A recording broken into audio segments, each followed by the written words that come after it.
Bueno, buenos días a todos. Bienvenidos nuevamente a una nueva emisión de nuestro webinar. Hoy ya de facto diría bimensual. Disclaimer habitual, por favor, está pensado para inversores, para clientes, no para la prensa. Si hay algún periodista que lo tome como background information, si quieren, pero que traten de no utilizarlo. No es la idea. Bueno, con esto comenzamos. Tenemos una agenda bastante nutrida hoy. En realidad, dos temas muy relevantes.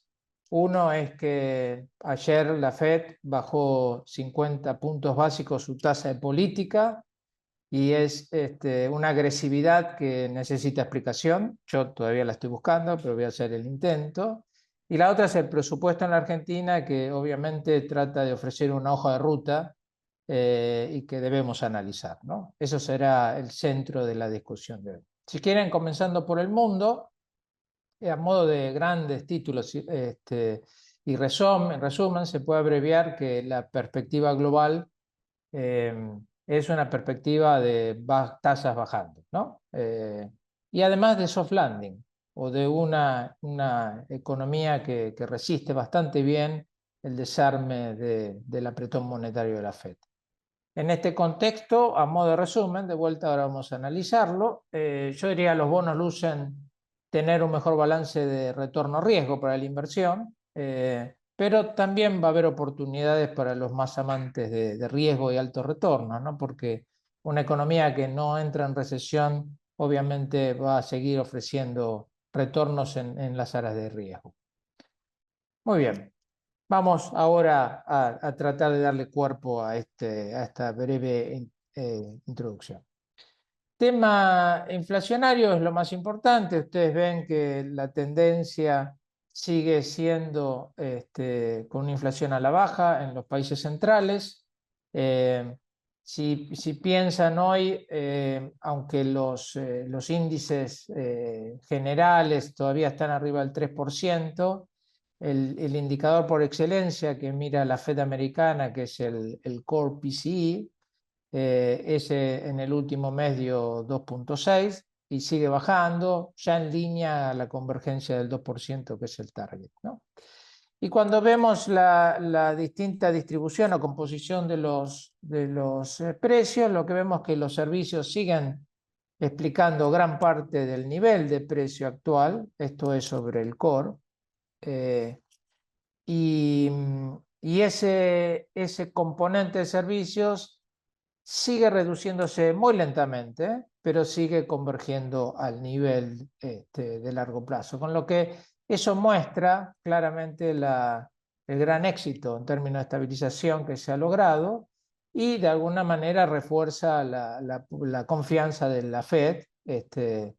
Ahora vamos a discutir si para tanto como para bajar 50 basis points o no. En el mercado laboral vemos también una buena convergencia, que era un poco lo que explicaba las tensiones inflacionarias del pasado. Fíjense que ya hemos visto casi una desaparición del exceso de demanda sobre oferta. Y además estamos viendo una clara tendencia declinante en la creación de nuevos impuestos. Algún buen economista americano una vez me dijo que hasta 150.000 por mes era normal.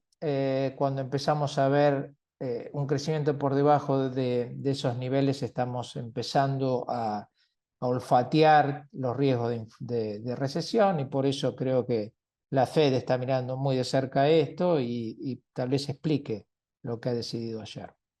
Y además tenemos el nivel de precios en ese mercado laboral, tenemos mucha estabilidad con salarios reales prácticamente estables a los niveles que uno pudiera pensar son los niveles de crecimiento de productividad. Y una buena noticia y es que en el movimiento de precios relativos, la canasta básica cada vez es más barata para el trabajador y eso hace que todo el combo de convergencia sea relativamente sustentable, en el sentido de que también genera cierta satisfacción de parte del consumidor o del trabajador y le da una robustez inusual a la convergencia actual. Si quieren, cuando uno trata de mirar si esto se ha traducido de alguna manera en alguna debilidad en términos de actividad, la verdad que no. Lo que vemos en los últimos datos de algunos indicadores de demanda, como retail sales, siguen siendo muy firmes, y eso de alguna manera se ha reflejado en lo que es la percepción de recesión, que va cayendo en el tiempo. Hoy estamos hablando de un 30% de probabilidad. La verdad es que si uno busca, no tiene un indicio de una fuerte desaceleración. La única que lo está anticipando tal vez es el mercado laboral, pero en general el mercado laboral es un reflejo de lo que esté pasando, no es el driver principal. Por eso eh, eh, cuesta un poco pensar que uno debiera ser muy pesimista sobre la actividad económica, ¿no? A pesar de todo eso, y en este contexto, el Fed sorprende de alguna manera con una baja de 50 puntos básicos. En realidad me sorprende a mí, si quieren, porque casi todo el mercado esperaba esta baja después de que el viernes se filtraron un par de análisis del Wall Street Journal y del Financial Times, que de alguna manera notaban esta perspectiva. El mercado entendió que como el Fed no reaccionó a eso, hay que ver que tampoco puede reaccionar porque tiene un periodo de bloqueo de opiniones, pero bueno, el mercado se quedó con esa información que parecía ser interna y lo anticipó. Mi preocupación era que 50 basis points los dejaba un poco sin margen a la Fed, porque la inflación viene bajando, pero el último mes no fue nada extraordinario. Podemos tener meses malos por delante, y mostrar prudencia siempre da más margen de maniobra. Bajar al mismo tiempo da cierto indicio de desesperación. Mi preocupación era que el mercado leyera como que el Fed sabe algo más que nosotros, que no estamos viendo elementos muy preocupantes para anticipar una recesión, y con eso de alguna manera desalentar al mercado. La verdad que eso no pasó, pero sí sucedió que las tasas largas, por ejemplo, no cayeron ayer, sino que subieron, y hoy vuelven a subir. El mercado de acciones cayó ayer, hoy está recuperándose, pero me da la sensación de que la Fed se ha jugado demasiado en esta decisión. El mercado lo ha tomado relativamente bien, no se asustó. Tal vez está preocupado porque perdió margen de maniobra y por eso las tasas largas están subiendo. Estoy viendo mi pantalla de Bloomberg y siguen subiendo a medida que abrimos en el mercado. Entonces, ahí hay un pequeño riesgo, pero bueno, por ahora parece ser manejable el riesgo de reputación. Con esto estamos con un Fed que ya anticipa que su tasa de política, anticipa a través de esos pronósticos promedio que hacen los votantes del board, la tasa cayendo de lo que hoy es 4,75 a 4,40 a fin de años y a 3,40 para el año que viene, 3,30 para el año que viene y 2,9 para el largo plazo, para el 2026. Estamos pensando en un Fed que tiene un target de 2, una proyección de 3, roughly, tasa real de 1, que lo pone bastante por arriba del pasado, pero que es lo que los documentos de análisis del Fed de alguna manera sugieren. ¿Okay? Si quieren, en términos de lo que ha sido históricamente, hoy estamos acá en términos del tiempo que había pasado desde la última suba y el primer recorte, ya caía de maduro que el Fed tenía que reaccionar. Lo que no quedaba claro es que iba a ser tan agresivo, ¿no?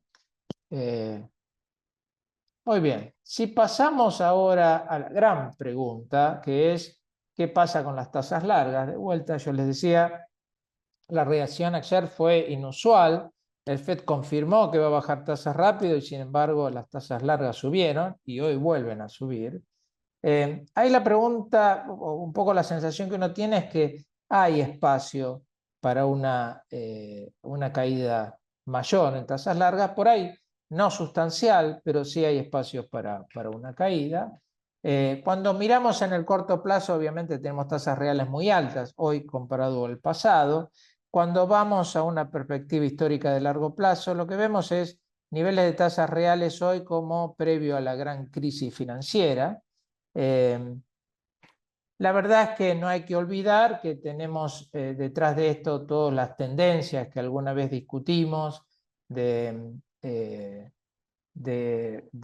las tendencias demográficas, la concentración del ingreso, el exceso de ahorro que de alguna manera empuja tasas, eso está, y por eso uno se imagina que hoy tenemos algún espacio más para bajar esta tasa del 2, no sé si al 1 como anticipa la Fed, pero sí probablemente otros 50 basis points. Por decir algo, obviamente mi capacidad de precisión es limitada en este caso.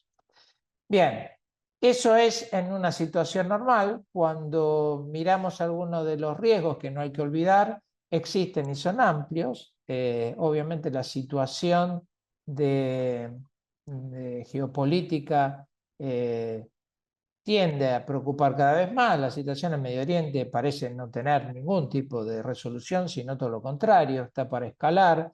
Todavía no le ha pegado al petróleo, por lo que ha sido un poco elementos idiosincráticos de un exceso de oferta y la expectativa de la demanda, pero ahí tenemos un primer candidato a sorprender. Tenemos sí el reflejo en los contenedores de esa misma inestabilidad geopolítica, que tiene su peso y sigue teniéndolo, más alto que en el pasado, no tanto como la pandemia, por supuesto. Y después tenemos esa sensación de que el oro, que puede ser un reflejo de incertidumbre, porque recuerden, es un activo no genera retorno, sigue siendo alto. Entonces, hay que leer eso con cautela y respeto y tener en cuenta que esos riesgos existen y que están latentes. Y después tenemos el riesgo más relevante, porque es el que podemos anticipar, que es el riesgo de el deterioro continuo en el fisco americano, particularmente porque los candidatos o la política americana hoy no está hablando al respecto.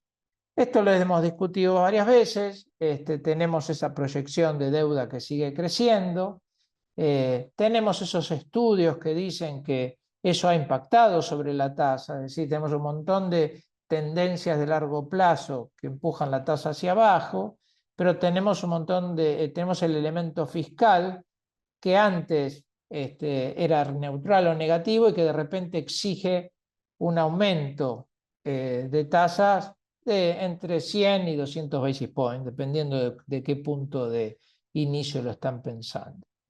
Eso debiera estar incorporado al mercado, entonces no habría que preocuparse demasiado, pero obviamente hay que tener muy en cuenta esta dinámica para siempre condicionar la perspectiva de tasas a lo que uno ve en esa dinámica. Al respecto, ha habido hace poco un paper bastante interesante en Fed, si no me equivoco, es de San Luis, que compara la situación de deuda americana con la japonesa, que siempre es el referente del exceso de deuda. Y ahí lo que muestran es que en realidad la situación americana es mucho peor, porque los japoneses tienen mucha deuda, pero al mismo tiempo tienen muchos activos. Y los activos son activos externos, que es en general treasuries americanos, que son activos que tienen un alto retorno, un carry alto contra la deuda que ellos pagan muy bajo, y además tienen el salvaguarda o la protección implícita con el tipo de cambio. Entonces, esa situación de muchísima más robustez en una deuda muy alta, que en términos netos es muy parecida, en términos brutos es el doble en Japón, nos hace recordar que lo que siempre pensamos que era una conducta preocupante, en Estados Unidos es más que preocupante, ¿no? Entonces, no hay que perder esto de vista, en particular porque no parece haber una preocupación en el ámbito político al respecto. Dicho eso, y después pasamos al tema político que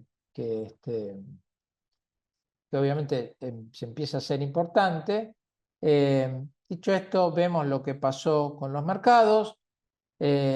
La sensación, algo habíamos discutido en nuestra reunión anterior, era que en este contexto de perspectiva de baja de tasas confirmándose, los bonos empiezan a revivir como activo, dadas las valuaciones, tanto de las acciones como de los bonos de alto riesgo, nosotros teníamos esa preferencia por los bonos de grado de inversión. Bueno, en los últimos 2 meses se dio justamente eso. Lo que han rendido mejor han sido los bonos de investment grade y al mismo tiempo los de emerging market en dólares. ¿Por qué? Porque es lo más parecido a un investment grade. Cuando uno compara las 3 categorías centrales de bonos, que es el high yield o alto rendimiento, investment grade y emerging market suele tener un grado crediticio más cercano al investment grade que al high yield. Y por eso creo que ha sido un poco el comportamiento. Igual, alguna vez lo discutimos y tal vez alguna vez hablemos especialmente de los emerging markets. Hoy es un mundo muy heterogéneo, hay que tener mucho cuidado. Los índices son una forma de amortiguar esa heterogeneidad, pero tal vez es mejor elegir algunos nombres donde sentirse seguro. Dicho esto, los últimos 2 meses, es verdad que en el año el equity ha sido el gran ganador. Y la pregunta es qué pasa a futuro. La verdad es que yo me siento incómodo con fuertes posiciones del equity por un simple punto de evaluación. Esto es, el price earning del equity hoy sigue siendo muy elevado en términos históricos. Cuando uno trata de analizar bien, se da cuenta que en realidad las 7 grandes empresas que han mostrado crecimiento enorme en los últimos años son las que explican esa alta evaluación. Uno podría decir, son casi las monopólicas tenedoras de una tecnología que va a anticipar mayor concentración, como es el uso de la información, de la tecnología de la información y de los servicios asociados a eso, y que por eso uno podría pensar que podrían seguir teniendo muy buenas ganancias. La pregunta es si no está en la evaluación ya, y la verdad que es muy difícil poder anticipar eso. Entonces, ante eso, yo creo que hay que ser cauto con el equity porque ha crecido y ha andado muy bien. El equity limpio de estas grandes empresas luce tener una evaluación más razonable, con una historia menos clara, porque obviamente los ganadores están y van a seguir siendo. Las otras empresas la están peleando y ahí pesa mucho si tenemos una recesión o no. En el soft landing creo que el equity, excluyendo a estos grandes ganadores, puede ser una oportunidad de inversión también. Más riesgosa, obviamente, que los bonos de inversión. Un elemento que ayuda a pensar a favor de los bonos de inversión o de los bonos en general es que la volatilidad en equity ha sido menor que la de los bonos. El MOVE es una forma de volatilidad en el equity, en los bonos el VIX es de equity, y eso debería ser lo opuesto. En realidad el equity debería tener mayor volatilidad. Esto anticipa que si vemos una caída en la volatilidad de los bonos, y probablemente una suba en la volatilidad de las acciones, entonces el rendimiento corregido por volatilidad de los bonos debiera ser mucho más atractivo todavía de lo que es hoy. Así que a modo de resumen, eso es lo que pareciera ser, al menos a nuestro entender, la visión más importante en términos de inversiones. Un elemento medio anecdotal es que si uno mira la evaluación del S&P all together, ¿no? Incluyendo los grandes nombres, ajustado por oro, se da cuenta que en realidad no hay una evaluación tan alta, y tal vez lo que está diciendo esto es que tenemos una inflación de activos en general. A ver, habría que pensarlo muy bien esto, pero el punto es que desde este punto de vista, bueno, tal vez uno puede pensar que estando vendido oro y comprado acciones, tal vez es una posición que no puede salir tan mal, porque cuando la acción realmente sufre porque hay un riesgo de recesión o porque ha habido algún terremoto, muy probablemente el oro sufra y más, como lo hemos visto en la pandemia. Entonces, hay algunos elementos que permiten jugar para aquellos que se arriesgan y se animan un poco más. Pero bueno, eso lo dejo para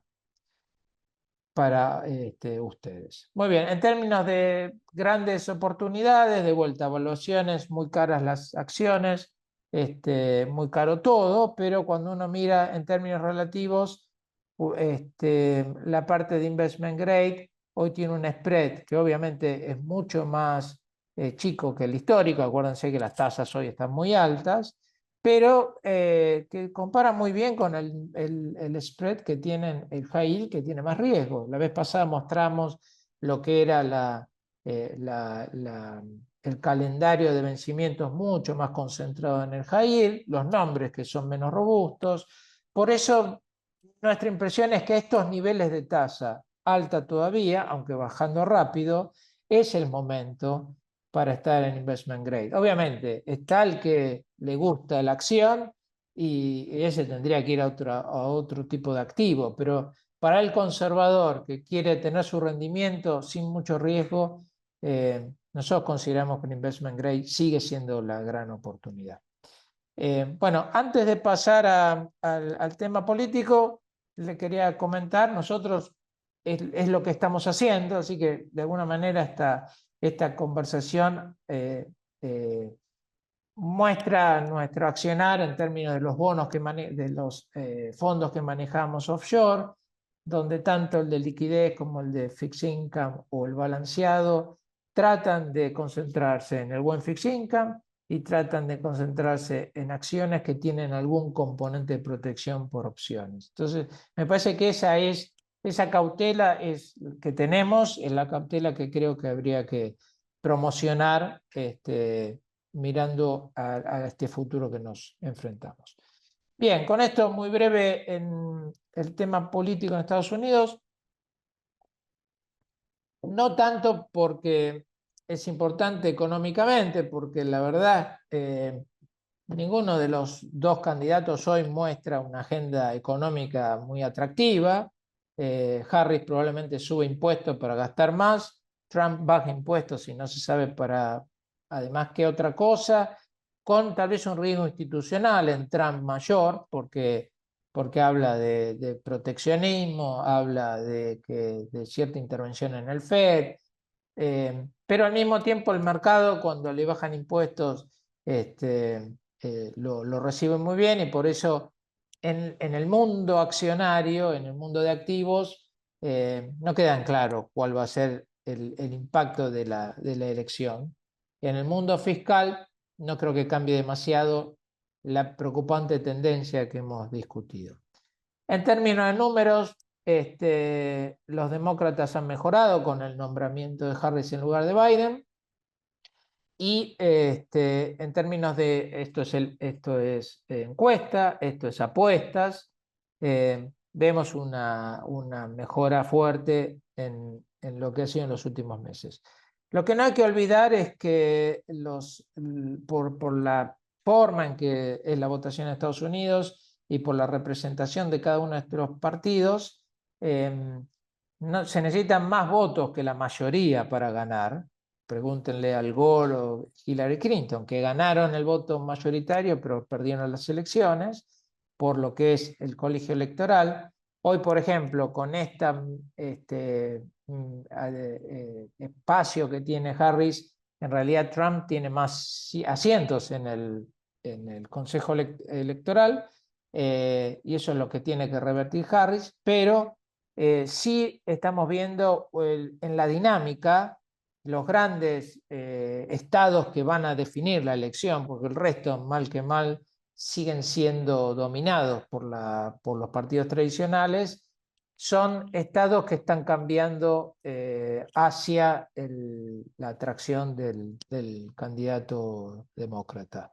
Y eso hace pensar que realmente los demócratas tienen una chance mayor. El otro día salió un artículo, creo que en La Nación, sobre uno de los analistas que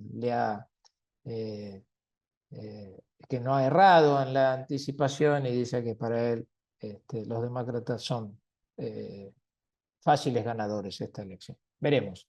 Importante para la Argentina que tal vez espera otra cosa. Muy bien, con eso vamos a la Argentina. A ver, a modo de resumen, si se quiere, lo importante es que hoy casi ni se discute la disciplina fiscal que tiene el gobierno y que la sociedad pareciera recibir con apoyo. Y la gran discusión es cómo eso se traduce en el bienestar en el tiempo.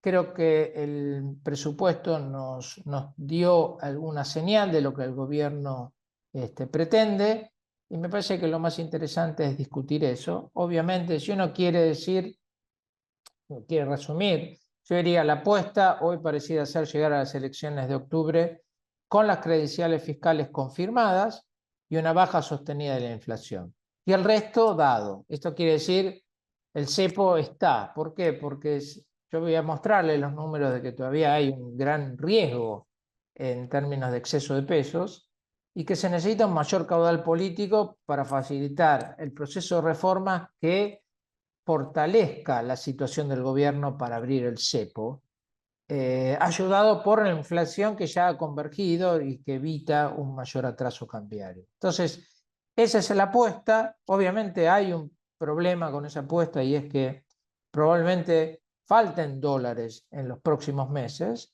pero ahí está la apuesta del gobierno a que probablemente se puedan compensar con un blanqueo exitoso, con ingresos de inversiones extranjeras, y esa es la discusión. Digo, ahora vamos a discutir hasta qué punto hace sentido esto. Yo creo que lo hace, pero no está exento de riesgo, obviamente. El mercado, a modo de resumen, creo que está de alguna manera aceptando esta hoja de ruta como estable hasta las elecciones, y después se verá. Bueno, dicho esto, vamos a algunos puntos. En términos de inflación, obviamente la inflación siguió bajando, pero se empieza a mesetar en los últimos meses. Agosto no fue un buen mes, la verdad que uno esperaba muchos mejores números. Lo malo es que en las expectativas también tenemos ese amesetamiento. Y la verdad que con un esfuerzo fiscal como el que se tiene, con un tipo de cambio semifijo o atado al 2%, la dinámica inflacionaria debe ser mucho mejor que esta que estamos anticipando, o al menos que los analistas anticipan. Y este es un poco el gran desafío de corto plazo del gobierno. En particular porque uno también sabe que el gobierno todavía tiene que bajar la inflación subiendo precios. Es decir, como alguna vez lo dije, hay que ser justos en el análisis.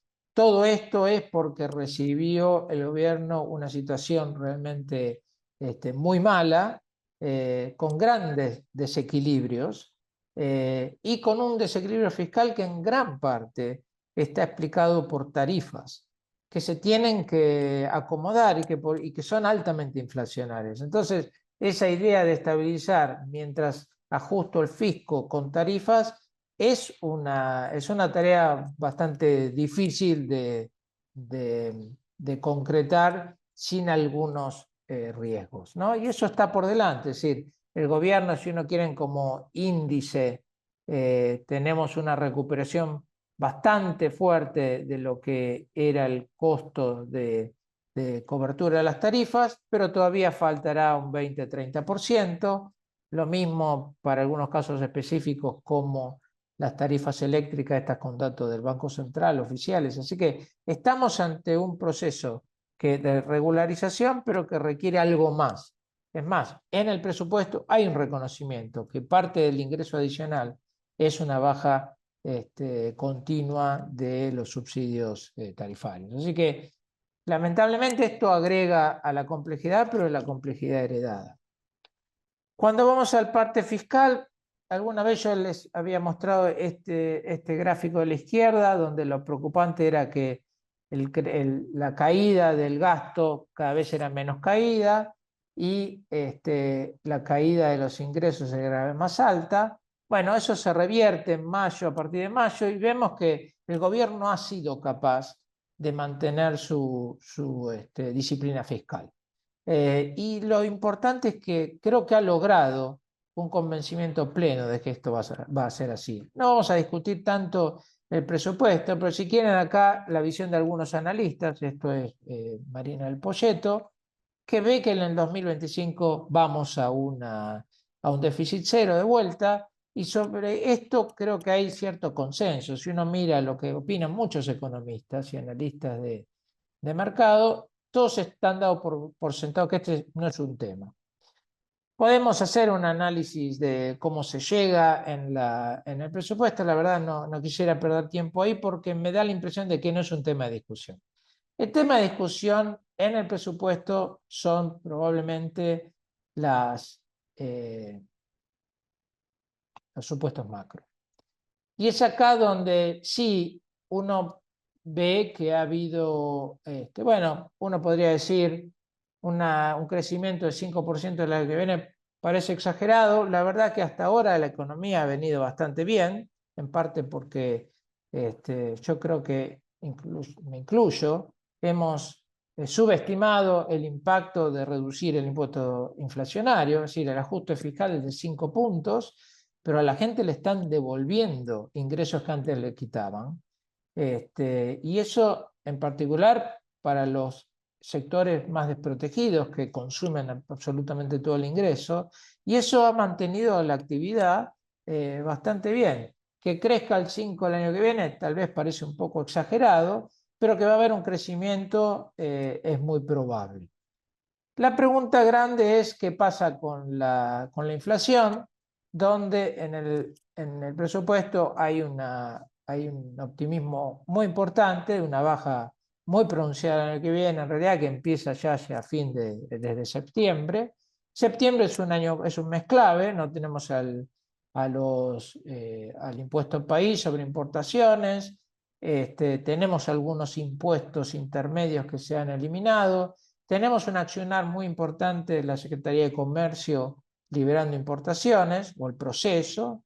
Entonces la pregunta ahí es si esto es posible o no. Yo creo que el gobierno lo muestra como una guía, trata de guiar expectativas. Si es agresivo o no, lo vamos a ver.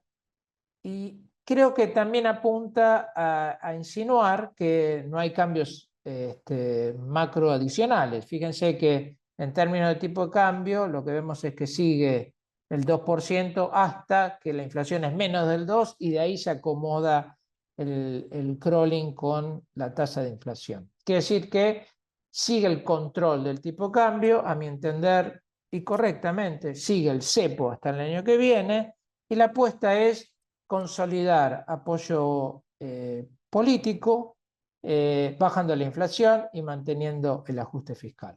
El riesgo de esto, ahora vamos a ver algunos números de las cuentas externas, parecieran no alcanzar los dólares, a menos que haya un financiamiento que hoy no se ve. Y la pregunta es si el gobierno realmente puede evitar devaluar, aún manteniendo el cepo.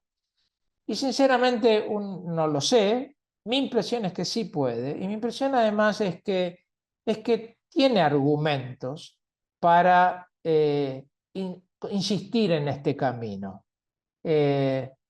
¿Por qué? Bueno, uno podría decir, el gobierno obviamente tuvo la opción de dolarizar el momento uno y hacer pagar el costo a la sociedad y empezar a estabilizar. Eso no lo hizo porque vio los riesgos de eso y porque aparte vio el costo que eso implicaba para los sectores más débiles. Así que esto es un poco una continuidad de esa preocupación y de ese conservadurismo.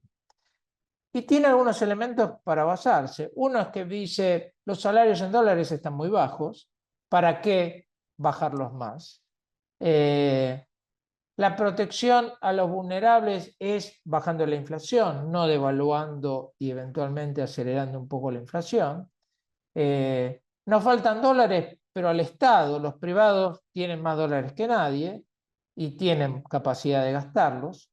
Las tarifas están atadas al dólar, devalúo y subo, o hago peor todavía la dinámica de tarifaria. Y después está un tema que creo que es relevante. Yo no sé si uno puede opinar al respecto, pero está esa sensación de que hay una teoría fiscal de los precios, es decir, en realidad hay una teoría fiscal de los precios. El último referente de esto es Cochrane de la Universidad de Stanford o de la institución de Hoover, que insiste en esto, que dice, miren, si uno mira los modelos macro habituales, hay una buena razón por la que la política monetaria explique el nivel de la tasa de inflación. A lo sumo está comprando tiempo con política monetaria, pero no está bajando la tendencia. El único elemento efectivo para manejar los precios es el déficit fiscal. Y obviamente tiene que haber condiciones para que esto sea así, pero créanme, en la Argentina se dan todas las condiciones, porque hemos vivido tanto tiempo con déficit que hemos aprendido de equivalencia ricardiana, de que eventualmente la inflación cubre por todos los malos manejos fiscales del pasado. Entonces, si uno piensa en esos términos, bueno, la apuesta del gobierno es que justamente con esto disciplina, con esto muestra que la guía sigue siendo el tipo de cambio fijo y el esfuerzo fiscal, y que con eso busca quebrar la inercia inflacionaria. ¿Puede fallar? Puede fallar. ¿Hay un programa superior? La verdad yo no lo veo. No, yo no encuentro una salida más fácil que esta. La actividad sigue muy bien y por eso creo que el gobierno hasta tiene esa capacidad política. Creo que le cuesta en términos de dólares la actividad, pero bueno, también les da un beneficio político.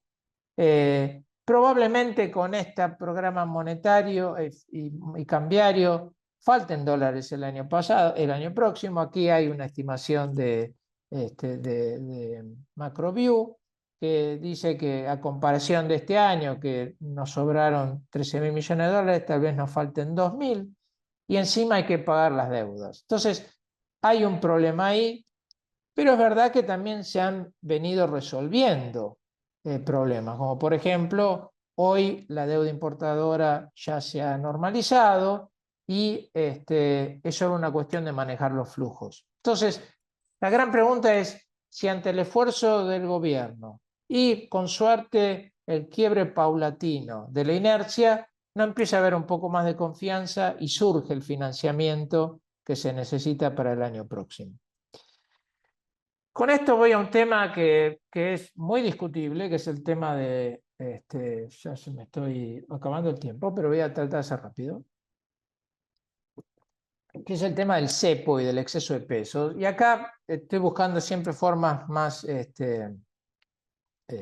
claras para decir siempre lo mismo, pero de alguna manera lo que yo sigo pensando es que hay un exceso de pesos enorme, que esto es la historia, ¿no? Estos son los últimos 4 años de desastre fiscal que se ha básicamente monetizado y que el gobierno está empezando a controlar. Ahora, todavía le falta un montón porque la situación inicial era terrible. Y acá lo que les muestro es una medida del exceso de pesos, que es discutible. Yo alguna vez les comenté, para mí el exceso de pesos máximo, si se quiere, son los pasivos remunerados del Banco Central, que en principio son los que por definición no parecen ser necesitados en el mercado. Por eso el gobierno, el Banco Central los tiene que absorber, en términos de las reservas netas. Es decir, el central tiene esos pasivos y los compensa con reservas netas. Si las reservas netas son negativas, agrega el problema. Eso era en diciembre del 2015, cuando se pudo liberar el cepo, en tipo cambio oficial del momento, 40.000 millones de dólares. En diciembre o noviembre del 2023, eso era el doble o más, 100 millones de dólares, 100.000 millones de dólares. Porque aparte de los pasivos remunerados, teníamos la deuda del Estado en el sector privado. Uno puede decir, bueno, es una deuda que en general sucede, son 10 puntos del producto, que es lo que históricamente tratamos de mantener, pero la verdad es que si no tuviese cepo, probablemente mucha gente quisiera tener algo más de dólares y algo menos de deuda. Entonces, es un elemento que también hay que incorporar ahí. Cuestión es que en noviembre nos faltaban 100.000 millones de dólares y en el tiempo hemos logrado una mejora bastante importante, pero es muy importante cuando lo miramos en términos de calidad. Es decir, hoy tendremos 65 o 70 mil, pero nos hemos eliminado por completo el exceso de la deuda importadora extraordinaria, hemos eliminado los puts sobre el Banco Central que hacían que la liquidez era inmediata y el riesgo de una corrida era de un día. Y eso obviamente es muy importante. Entonces es una mejora no solo en cantidad sino en calidad. Y este gráfico trata de mostrarles los elementos por los que este proceso puede continuar. Primero hay la deuda del sector público de mayor de 12 meses, que es la que no van que no se puede cobrar para comprar dólares. Está creciendo, hoy es casi del 20%, cuando era casi nada en diciembre del año pasado. Y tenemos una remonetización de la economía, que tiene que ver con que la economía está mejor, pero aparte porque la inflación bajó, porque ahora hay billetes de mayor denominación y es más fácil manejarse con los billetes. Y este país es un país con la mitad de la economía informal, con lo que tiene mucho para crecer. Si uno mira, en diciembre de 2015 había 45 mil millones de dólares de equivalente de base monetaria. Hoy hay menos de 25. Eso se puede duplicar. Y si eso pasa, entonces esto también se achica. Y si además esto, además de achicarse, se distribuye en el tiempo, entonces tenemos una amenaza a la salida del cepo muchísimo menor. Ese es un poco la estrategia del gobierno mirando a futuro. Dicho esto, muy rápido al mercado, porque ahora viene Roberto, que es el experto, y les va a decir qué hacer con el dinero. En el mercado medio que se asume que esta estabilidad por los próximos meses continúa sin grandes saltos, y la pregunta es entonces, ¿qué hacer con el dinero ahí? Hay un tema del tipo de cambio. La verdad, me da la impresión de que sí, el tipo de cambio está caro, si se quiere, en términos relativos, no tan caro como en otras experiencias, pero mucho menos accesible que en los momentos de crecimiento fuerte de las exportaciones. Pero me da la impresión de que esa no es la variable hoy de ajuste, porque el gobierno está tratando de quebrar inercia con disciplina fiscal y con estabilidad. Y me parece que es un programa que vale la pena, de vuelta. El que crea que hay uno mejor tiene que discutirlo. No es tan fácil encontrarlo dado las condiciones iniciales. Bueno, con esto creo que he hablado demasiado y ahora le dejo el paso a Roberto para que nos ilumine. Roberto, ¿estás por ahí? Ahí Buenos estamos. días a todos. Muchas gracias, Gustavo. Bueno, como siempre, vamos a empezar con nuestro escenario base, un poco para delinear aquellos conceptos que van a guiar las inversiones. Como bien mencionaba Gustavo, en el mundo el comienzo de la baja de las tasas de la Fed ayuda, así que bien con riesgo de elecciones mediante, pero es un buen indicio, una buena acción para Argentina que ayuda. Respecto a lo que es el dólar, ahí que es lo que estoy viendo, que esta inflación que es muy rígida a la baja, que se estacionó en el 4% mensual, te puede producir un cierto atraso cambiario de seguir esta dinámica, donde ahí la respuesta oficial es que esto se puede compensar vía una mayor productividad, vía un estado más ordenado, sin déficit fiscal, lo cual, si bien todo eso es cierto, hay que agregar que esas cuestiones que menciona el gobierno son cuestiones de largo plazo y en general los analistas cuando se fijan en el atraso cambiario hablan más bien del corto plazo, con lo cual ahí hay un tema de convergencia de cómo se llega a la otra orilla, digamos. Pero aún así, en un escenario malo, digamos, donde la inflación no baja al 4% mensual, sí cabe la posibilidad de que el gobierno acelere el crawling para de ese modo forzar una convergencia de inflación con devaluación. Ahí yo soy partidario de la tesis que en este contexto acelerar el crawling, la tasa de devaluación mensual, no debería trasladarse uno a uno a precios, como pasaba por ejemplo con Massa, porque ahora hay un orden fiscal y monetario mucho más importante. Respecto a las tasas de interés, por ahora no vislumbro mucho movimiento, por un lado no hay margen para la baja dada la dinámica inflacionaria.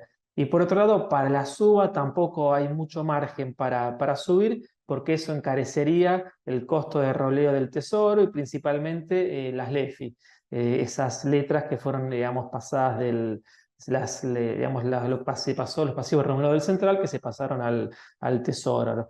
Ahí en ese caso también un buen análisis sería qué va a pasar a partir de diciembre, donde algunas proyecciones de mercado indican que se estarían terminando las LEFIs. Bueno, ahí creo que va a ser interesante ver primero qué pasa con la tasa de interés y segundo qué pasa con la cantidad de dinero en la economía, porque hoy por hoy el desarme del EFI es la única canilla de pesos que está haciendo que crezca la oferta monetaria. Después, bueno, respecto a la inflación, como les mencionaba, el IPC parece estar en un 4% mensual, velocidad crucero, hace 4 meses que viene así, y ahí hay un tema de factores heterodoxos, como la inercia y tarifas, que se contraponen con los ortodoxos, básicamente el ajuste fiscal y el dólar. Creo que a largo plazo, obviamente, el fisco y el dólar le ganan a la inercia de tarifas, pero también es verdad que para romper la inercia siempre hace falta un poquito más, ¿no? En general, cuando uno mira los clásicos programas de estabilización de Argentina y de otros países, puede ver que se rompe con esta inercia. Había, por ejemplo, el acuerdo de precios y salarios, un típico ejemplo es el plan de estabilización de Israel, donde por ahí el gobierno no lo quiere hacer por un tema político, de sentarse y buscar acuerdos por ahí con gremios, en fin.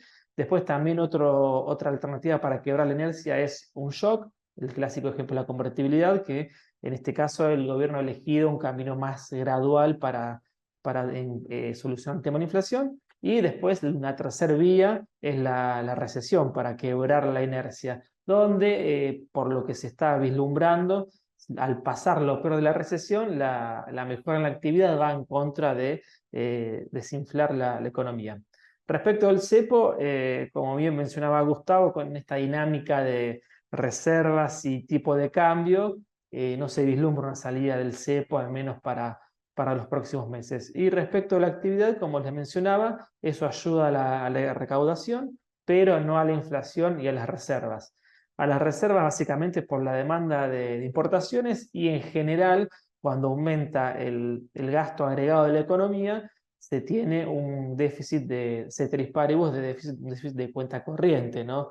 Así que en este sentido, poniéndolo en términos de enfoque de absorción, si el Estado arrancó con un ajuste importante y también el sector privado vía caída de salarios reales, al recomponerse los salarios reales y también al disminuir el componente distorsivo de la inflación, todo ese mayor gasto agregado, principalmente de los privados, hace que a nivel cuenta corriente de la macroeconomía argentina tengas un menor superávit o vayas inclusive a un déficit.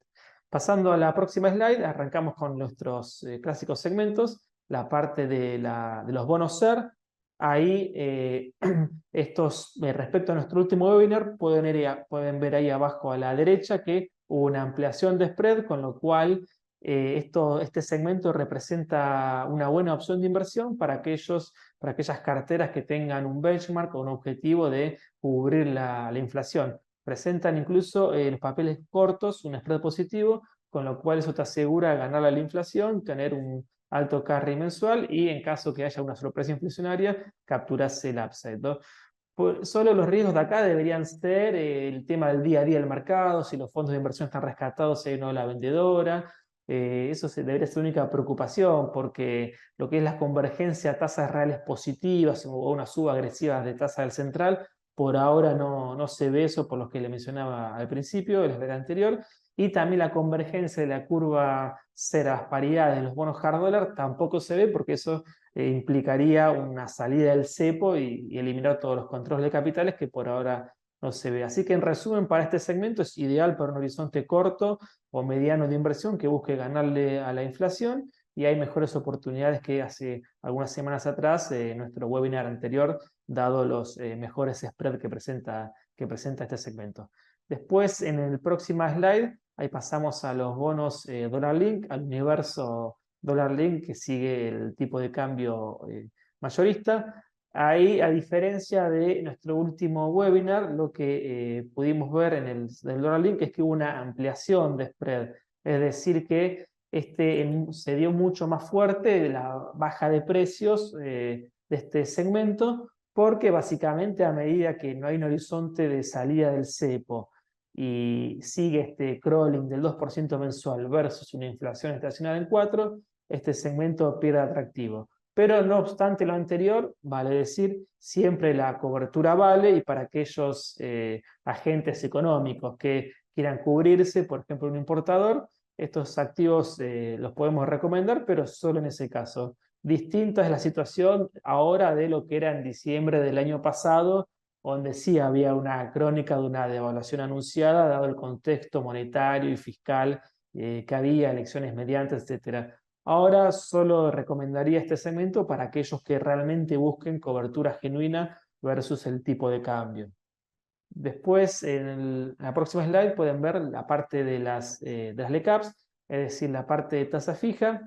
Ahí, como se puede ver en el gráfico de abajo a la derecha, las LECAP vinieron comprimiendo tasa, pero se estacionaron en las últimas semanas e inclusive subió la tasa efectiva mensual de este segmento en general, ¿no? Hoy por hoy preferimos las cortas para parquear cash de manera transitoria, y las largas esperaría que ajusten un poquito más la tasa para que estén más en línea con la inflación, y ahí sí pueden ser una buena apuesta. Pero no obstante lo anterior, para aquellos inversores que busquen un devengamiento seguro y no estar en el día a día de la inflación, en el mes a mes de la inflación, para ver cuánto se gana, las LECAP largas pueden ser una alternativa, siempre teniendo en cuenta que no te cubren versus inflación o versus una suba de tasas o de tipo de cambio, ¿no? Pero si uno espera un contexto estable, con inflación a la baja, o que al menos siga sin este 4 mensual, pero sin tener un riesgo de que caiga el devengamiento por un buen dato de inflación, las LECAPs largas pueden ser una alternativa. Hoy por hoy, yo prefiero las cortas, y para el segmento más largo de LECAPs ya pasar a bonos SER.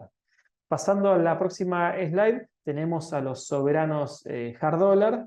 Ahí la novedad es que están ayudados por blanqueo. También podríamos agregar la baja de tasas de la Fed de ayer, aunque estuvo en parte descontada por el mercado. Así que se tiene que el mundo ayuda, también el blanqueo, y como pueden ver a la derecha, el cuadro de arriba, que son cálculos de Facimex, indican que hay mucho espacio todavía para que los bonos hard dollar soberanos ganen, ¿no?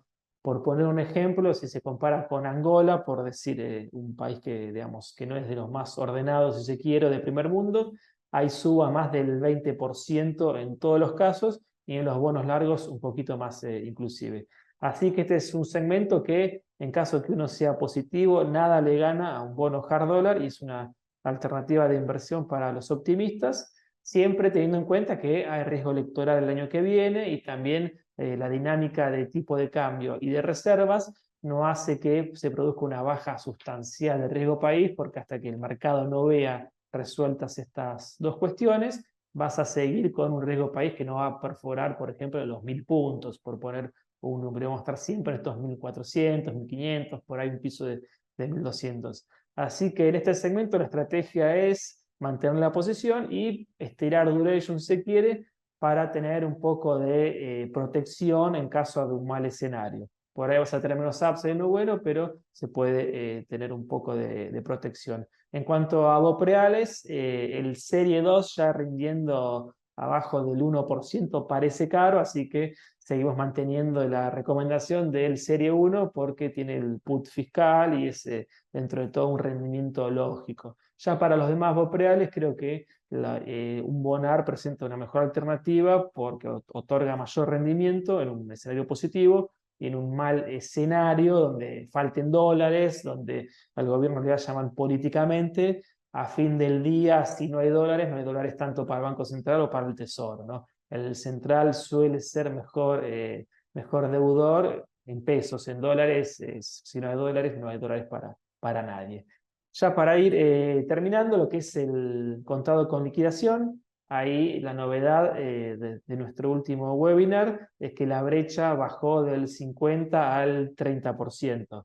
Para ponerlo en términos históricos, 50% una brecha de febrero-marzo del 21, donde tenías un desorden monetario y fiscal no menor, y un 30% es una brecha con la que arrancó Alberto, donde en ese momento tenías un equilibrio fiscal que dejó Macri, tarifas no atrasadas, una economía desmonetizada y políticamente el gobierno entrante en ese entonces se decía que era un kirchnerismo más ordenado. Así, eso era un poco la comparación histórica, así que una brecha del 30% parecería lógica para esta macroeconomía, con lo cual no es una brecha cara. Y si uno mira desde el punto de vista de tipo de cambio real de los últimos años, un contado con liquidaciones 1250 está en línea con lo que el FMI llamaría el tipo de cambio de equilibrio de competitividad, que sería la línea roja ahí que pueden ver en el gráfico, con lo cual el contado con liquidación en 1250 en estos niveles parecería un nivel lógico de entrada, y a diferencias de semanas atrás cuando la brecha era del 50, esta brecha no luce cara y el contado con liquidación no luce caro, con lo cual es una apuesta, digamos, que no es perdedora por naturaleza, sino que en largo plazo inclusive puede estar empardada versus la inflación, ¿no? Este tipo de cambio, ¿no? Por ponerlo en términos más coloquiales, un dólar de 1250 para esta macro no es prohibitivo ni para ir a Miami, pero te impide que vayan todos de shopping a Chile, por poner un ejemplo. Con lo cual, parecería un tipo de cambio de equilibrio de largo plazo, al menos según el FMI, con lo cual no es un valor caro para tomar posición en contado con liquidación y dolarizar las carteras. Así que, bueno, muchas gracias a todos. Espero que les haya servido. Gustavo, te devuelvo la palabra. Genial, muchas gracias, Robert. A ver, creo que me tienen que... Ahí está, ahí estoy. Volví con el... Fenómeno. Bueno, déjenme cerrar la presentación para que nos veamos las caras y con esto comenzamos con algunas de las preguntas. A ver, déjenme ver algunas de las que habíamos visto. Tema internacional, ¿cuál crees es la mejor forma de cubrirse frente al aumento de volatilidad? La verdad es que creo que una forma es la elección de activos, por eso el investment grade bond para mí es la mejor alternativa. La opción es utilizar opciones o activos bastante más volátiles. La compra de puts es una posibilidad, la compra de volatilidad es otra posibilidad. Realmente depende mucho de la perspectiva de cada uno, pero la más simple de todas es buscar un activo que yo hoy creo va a tener mucha menos volatilidad que el resto. Y en términos de Argentina, la misma pregunta es si vemos signos de reactivación en la demanda de pesos, y sí, la verdad es que se ha reactivado hoy fuerte la demanda por pesos, se ha reactivado hoy fuerte la demanda por crédito, y esto es algo que es muy probable que siga, no solo porque la actividad empieza a tirar, sino también porque hay una recomposición de esa demanda de pesos. Algo habíamos mencionado, el tema de una economía informal que exige pesos, que casi fue obligada a no utilizar pesos porque era imposible, pero que de repente con billetes de mayor denominación, una inflación razonable por mes, empieza a generar una demanda que es muy importante a la hora de estabilización cuando uno piensa eventualmente en salir del cepo. Así que eso sí va a suceder. El punto es un poco el que resaltaba Roberto sobre la perspectiva sobre tasas, si esta demanda por pesos sigue creciendo, porque eventualmente va a ser crowding in contra la demanda por pesos que tiene el Estado todavía. Es decir, el ajuste fiscal permite que no necesite más financiamiento, pero el stock hay que renovarlo, a menos que tenga un exceso de superávit fiscal, y eso no está en vista. Entonces, ahí va a haber un poco de tensión. Da la impresión de que al principio hay márgenes y que eso tal vez es algo que veremos más centrado el año próximo, ¿no? A ver, déjenme ver otra pregunta. ¿Por qué crees que el target de inflación de la Fed es 2 y no 1 o cercano a 0? Bueno, esto tuvo mucho una discusión en los Estados Unidos. Es verdad que no es explícito, pero todo el mundo entiende que es 2.